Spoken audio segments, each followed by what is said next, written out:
അസ്സലാമു അലൈക്കും വറഹ്മത്തുള്ളാഹി വബറകാതുഹു. പ്രിയമുള്ളവരെ, വിശുദ്ധമായ ഇസ്ലാം മുസ്ലിമീങ്ങളോട്, ഈ മതത്തെ അംഗീകരിക്കുന്ന നല്ലവരായ വിശ്വാസികളോട് പ്രത്യേകം എടുത്തു പറഞ്ഞ ഒരു കാര്യമാണ് ഔറത്ത് മറക്കുക.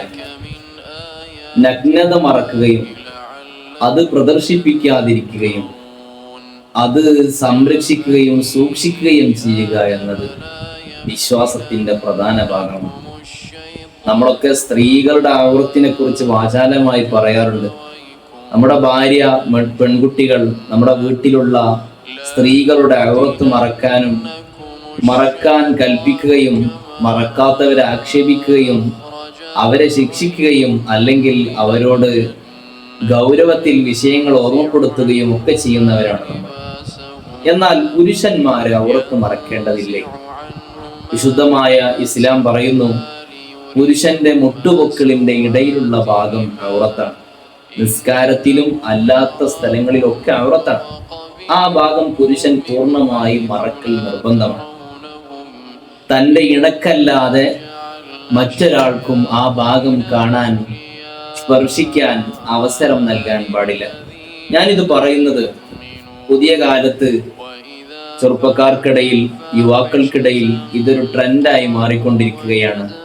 ചെറിയ വസ്ത്രം ധരിച്ച് അവരുടെ മുട്ടുപൊക്കിളിന്റെ ഇടയിലുള്ള ഭാഗം കാണുന്ന രൂപത്തിൽ അവരുടെ കുടുംബത്തിൽപ്പെട്ടവരുടെ ഇടയിലും അതുപോലെ അടുത്ത ജ്യേഷ്ഠാനുജന്മാരുടെ ഭാര്യമാര് അല്ലെങ്കിൽ സഹോദരിമാരുടെ ഭർത്താക്കന്മാര്, ഇങ്ങനെ തുടങ്ങി പുരുഷന്മാർക്കിടയിലും സ്ത്രീകൾക്കിടയിലും ഔറത്ത് വെളിവാക്കുന്നൊരു പ്രവണത പുതിയ ട്രെൻഡായി മാറിയിട്ടുണ്ട്.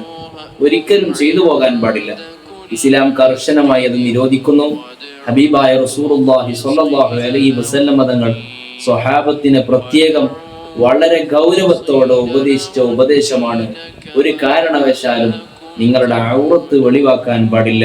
മഹദിയായ ആയിഷ ബീവി റളിയല്ലാഹു അൻഹ പറയുന്നുണ്ട്, തിരുനബി സല്ലല്ലാഹു അലൈഹി വസല്ലം തങ്ങളുടെ കൂടെ ഒരുപാട് കാലം ജീവിച്ചിട്ട് പോലും അവിടുത്തെ നഗ്നത ഒരിക്കൽ പോലും ബീവി ആയിഷ റളിയല്ലാഹു അൻഹ ഞാൻ കണ്ടിട്ടില്ല എന്ന് പറയുന്നുണ്ട്. കാണൽ അനുവദനീയമായിട്ട് പോലും അവർ അവരുടെ ജീവിതത്തിൽ പുലർത്തിയ സൂക്ഷ്മത എത്രത്തോളം ഉണ്ടെന്ന് നമുക്ക് മനസ്സിലാക്കാൻ കഴിയും.